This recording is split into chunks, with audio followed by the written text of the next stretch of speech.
Hello class, today we'll be discussing Amazon and Iran, a country that they currently do not fully operate in. Presenting today will be Brooke, Harjat, Brian, Adam, and Tim. We hope you enjoy. Let's start with a little bit about Amazon's background, history, and their internationalization strategy. Amazon was founded on July 5, 1994 in Bellevue, Washington by CEO Jeff Bezos. Their headquarters are currently in Seattle, Washington. Amazon was first known as Cadabra and was originally an online bookstore that was run from Jeff Bezos' garage. Since then, Amazon has grown to be one of the most successful companies in the world.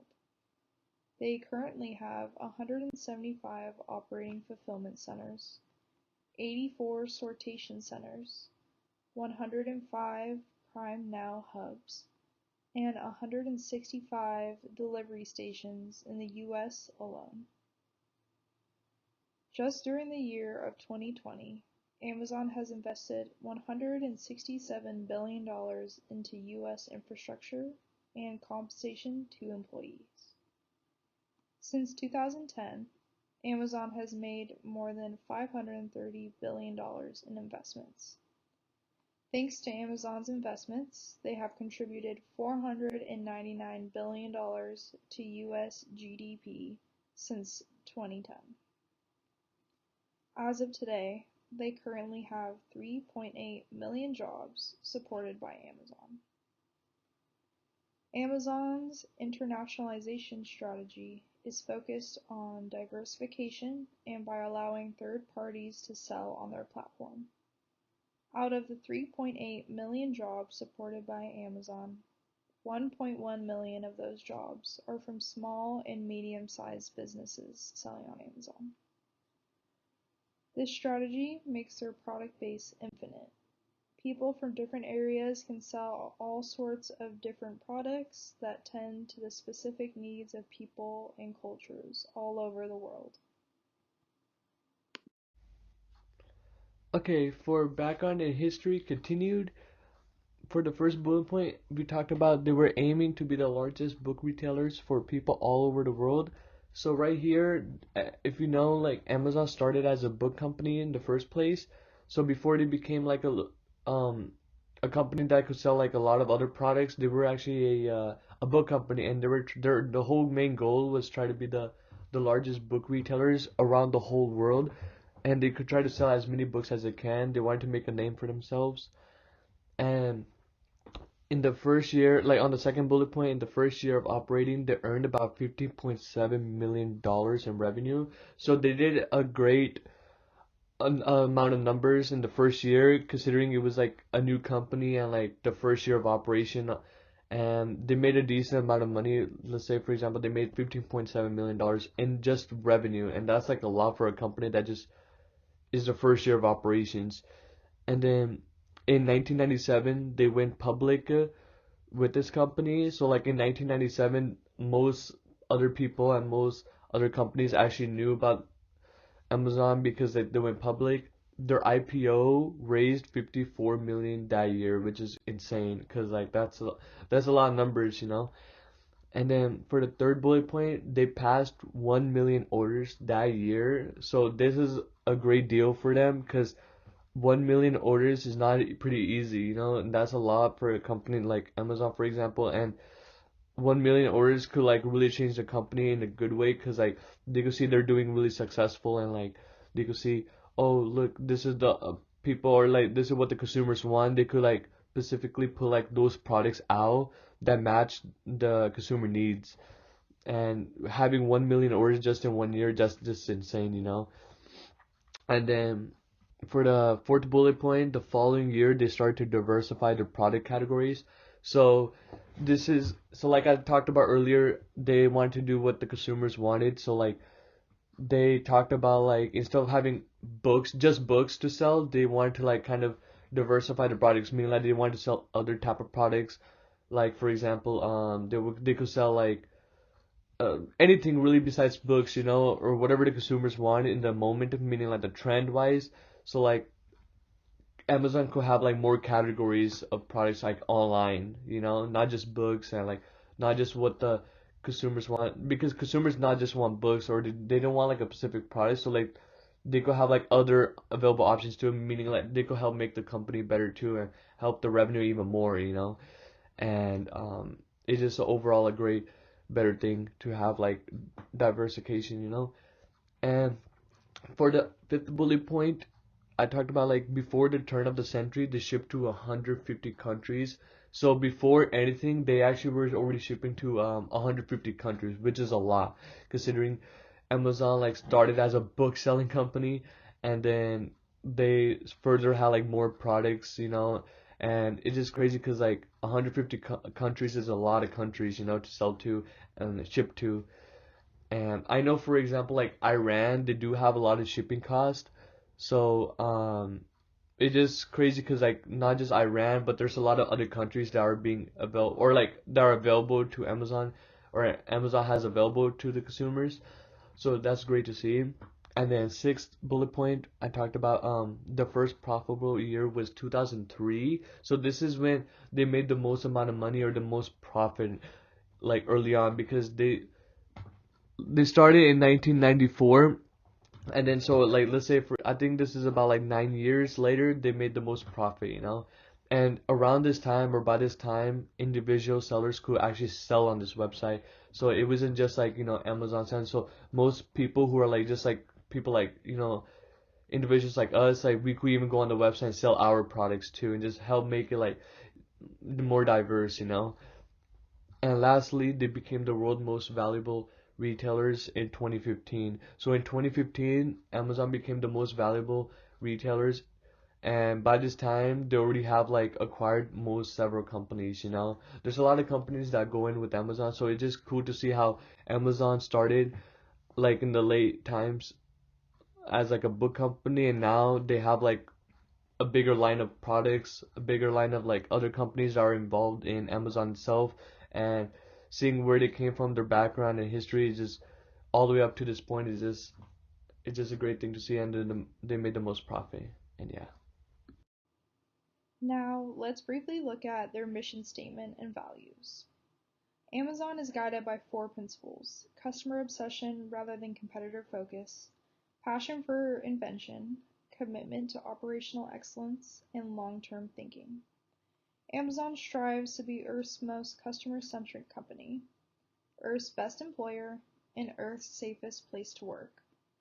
Customer reviews, one-click shopping, personalized recommendations, Prime, fulfillment by Amazon, AWS, Kindle Direct Publishing, Kindle, Career Choice, Fire Tablets, Fire TV, Amazon Echo, Alexa, Just Walk Out Technology, Amazon Studios, and the Climate Pledge are some of the things pioneered by Amazon.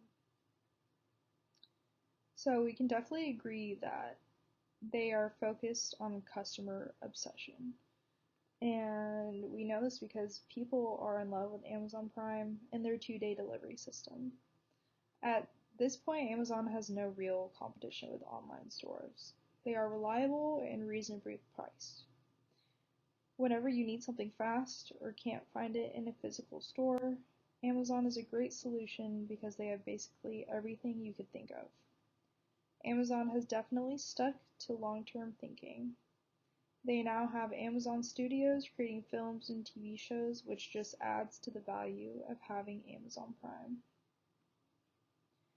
The climate pledge is something that has been more of a concern in recent years. People are now holding big corporations accountable for their impact on the environment.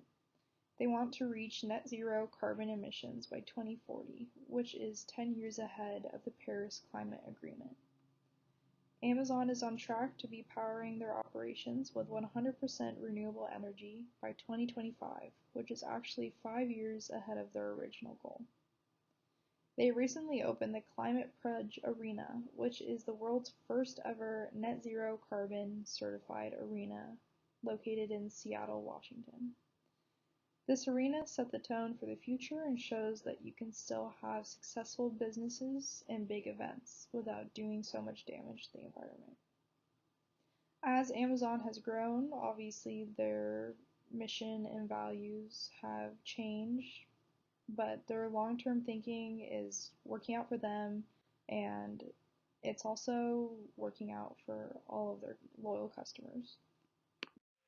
The population of Iran is around 85.3 million, and the official language is Farsi, which is the modern-day Persian language. Being a collectivist society, the people of Iran show very strong loyalty to their family. Iran's system of government is a mixture of democracy and theocracy, and Iran's legal system is structured by a combination of Islamic law and a civil law system adopted from the French system of laws. The government is structured by the supreme leader, the executive, legislative, and judicial powers. However, the supreme leader does not have absolute power. The assembly of experts is responsible for electing and mandating them. In this slide, we can get a better look at the regime structure of Iran and how officials are chosen. The arrows represent the balance of power and which sectors vet and approve candidates. On the left in green, we can see the elected assembly of experts, the president, and the parliament. And on the right in blue, there are the appointed officials. Iran's economic freedom score is 42.4, which makes its economy the 170th freest within the 2022 index. For reference, the US is ranked 25th. The Iranian Transactions Regulations 31 CFR Part 560 restricts most business between the US and Iran, and this is a major roadblock and risk associated with the transition to offering services to the Iranian people. Obtaining a specific license from the OFAC could grant Amazon the ability to export a variety of medical supplies, medical equipment, books, movies, music, art, and most types of food products to Iran. These are things that are already sold commonly on Amazon regardless, and would offer millions of people access to purchasing them. While there may be risks present, the market remains unsaturated, and it may be possible to generate major growth in a market such as those of Iran. There is a long list of American companies that already are shipping products, like the ones previously listed to Iran. Amazon's freight brokerage operation has already seen major international growth, and Iran, while restricted, could be a very profitable sector. Amazon is a tech multinational company that offers services such as e-commerce, cloud computing, artificial intelligence, and digital streaming. The online retail shopping service primarily earns its revenue and reputation through e-commerce, and there are an endless amount of products offered for delivery. The potential competitor for Amazon within the Iranian e-commerce markets would be Flipkart Private Limited, an Indian e-commerce company that is headquartered in Bengaluru. The e-commerce growth rate for 2022 is forecasted at 9.7%, which brings e-commerce sales worldwide to $5.7 trillion. There is an additional market potential for Amazon within Iran in the context of their subscription service, Amazon Prime Video. And offering that many people a subscription service could generate major revenues. In fact, global online video platform market in media and entertainment was estimated at $254 million in 2017 and is expected to reach $915 million by 2025. Cloud computing is the delivery of computing services such as servers, storage, databases, networking, software, analytics, and intelligence sides of the cloud. The cloud computing market was $543 billion in 2021 and is expected to grow to $864 billion by 2025, representing a compound annual growth rate of 12.8% over that period. The most significant retail trend fueled by COVID-19 was the continued rise of e-commerce. E-commerce has been the fastest growing channel over the last decade, with the pandemic further accelerating such shifts. Studies predict that the global e-commerce market is predicted to grow 55.3% between 2021 and 2025 and reach around 8.3 trillion in transactional value. Advancements in technology and the growth of available marketplaces have made it easier than ever to buy and sell online. The e-commerce market has had many trends on the rise that will directly affect the market's profitability, making the purchasing experience easier for the consumer creates growth, as many individuals are starting to do most of their shopping online. Certain facets of the industry, such as delivery drones, omni-channel experiences, various payment options, experience customization, visual stimuli, automated services, and voice search, create a more seamless experience that keeps the consumer coming back. In fact, digital wallets accounted for 48.6% of the global e-commerce transactional value in 2021, with reports projecting that they are to represent 52.5% of e-commerce value in 2025.